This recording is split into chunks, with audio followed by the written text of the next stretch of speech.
राहुल गांधी जितने बड़े परिवार से ताल्लुक रखते हैं उतना ही संघर्षपूर्ण पॉलिटिकल करियर है उनका। लोकसभा की सदस्यता खत्म होने के बाद प्रेस कॉन्फ्रेंस में राहुल गांधी सफेद शर्ट में बड़े गंभीर मुद्रा में दिखे। पूरे भाषण में उनकी जुबान पर दो नाम थे, एक प्रधानमंत्री मोदी का, दूसरा अडानी का। लेकिन राहुल की पूरी जिंदगी को अगर आप देखेंगे तो पाएंगे कि एक बड़े रसूखदार परिवार से होने के बावजूद भी राहुल उस तरीके से खुद की छवि को संवार नहीं पाए। हाँ, कोशिश की, लेकिन वो कोशिशें ऊंट के मुंह में जीरे जैसी थीं। राहुल गांधी के पॉलिटिकल करियर में ये एक बड़ा मोमेंट है। पहले भारत जोड़ो यात्रा, फिर अडानी मुद्दे पर संसद में भाषण और अब डिस्क्वालिफिकेशन का पूरा एपिसोड। बड़े नाम वाली फैमिली में जन्मे, 14 साल की उम्र में दादी और 21 साल की उम्र में पिता की हत्या हुई। राजनीति में आए तो पप्पू का टैग लग गया, हार का दंश झेलना पड़ा, रहा सहा भी छिन गया। राहुल गांधी की कहानी की शुरुआत करते हैं और ये शुरुआत होती है मोतीलाल नेहरू से। मोतीलाल नेहरू एक भारतीय वकील और राजनेता थे। इनका जन्म इलाहाबाद में 6 मई 1861 को कश्मीरी ब्राह्मण समुदाय में हुआ, जो हिंदू उपजातियों के सबसे कुलीन थे। राष्ट्रवादी आंदोलन के नेतृत्व में मोतीलाल नेहरू और उनके बेटे जवाहर के बीच संबंध बहुत करीबी थे। 1920 तक मोतीलाल नेहरू और गांधी भी कांग्रेस कार्य समिति में नेताओं के रूप में करीबी सहयोगी थे। मोतीलाल नेहरू के बेटे का नाम था जवाहरलाल नेहरू, जो भारत के प्रधानमंत्री भी बने। जवाहरलाल नेहरू की इकलौती बेटी थी इंदिरा गांधी।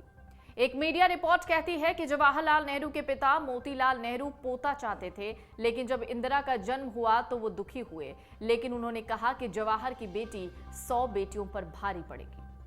पत्रकार और नेता फिरोज गांधी से शादी करने के बाद इंदिरा गांधी भारत की पहली महिला प्रधानमंत्री बन गई। इंदिरा गांधी के 2 बेटे थे, संजय गांधी और राजीव गांधी। इंदिरा की हत्या के बाद राजीव देश के सबसे युवा पीएम बन गए। राजीव गांधी ने सोनिया गांधी से शादी की और सोनिया गांधी के 2 बच्चे हुए, राहुल गांधी और प्रियंका गांधी। जब इंदिरा की हत्या हुई, राहुल गांधी सिर्फ 14 साल के थे और देहरादून के दून स्कूल में पढ़ते थे। राहुल गांधी अक्सर उस घटना का जिक्र करते हुए कहते रहते हैं कि उस दिन स्कूल की प्रिंसिपल ने राहुल गांधी को बुलाया और कहा, तुम्हारे घर से फोन है। जब राहुल गांधी ने फोन पकड़ी और उसके बाद सामने वाले की आवाज सुननी चाहिए तो उधर से आवाज आई कि दादी को गोली मार दी। राहुल गांधी ने कहा कि उनकी दादी को छलनी करने वाले बेअंत ने राहुल को बैडमिंटन खेलना सिखाया था। राहुल कहते हैं कि 6 से 7 साल के बाद एक ऐसा ही फोन कॉल उनको आया जब उनके पिता की हत्या हुई थी। उस वक्त राहुल विदेश में पढ़ रहे थे। इंदिरा की मौत और राजीव की मौत के बाद राहुल गांधी की सुरक्षा भी कड़ी कर दी गई। राहुल गांधी स्कूल नहीं जाने लग गए, उन्होंने स्कूल जाना छोड़ दिया और उन्होंने होम स्कूलिंग जारी रखी।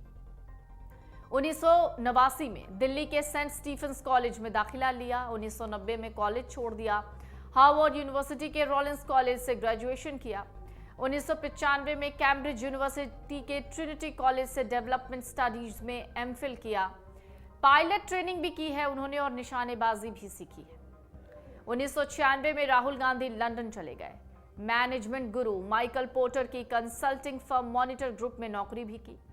2002 में राहुल गांधी भारत लौटे। 2004 और 2020 में 16 साल का अंतर होता है। चौथे साल में उनकी राजनीति में एंट्री हुई थी। भारत की राजनीतिक दुनिया के दूसरे देशों की तरह वो उस तरीके से अपने आप को नहीं बना पाए। यहाँ दीक्षा बचपन से ही शुरू हो जाती है। अगर बात अखिलेश यादव की करें, तेजस्वी यादव की करें, HD कुमारस्वामी की करें, उमर अब्दुल्ला की करें, ऐसे बहुत से उदाहरण मिलेंगे जब राजनीतिक दीक्षा बहुत पहले से शुरू हो गई।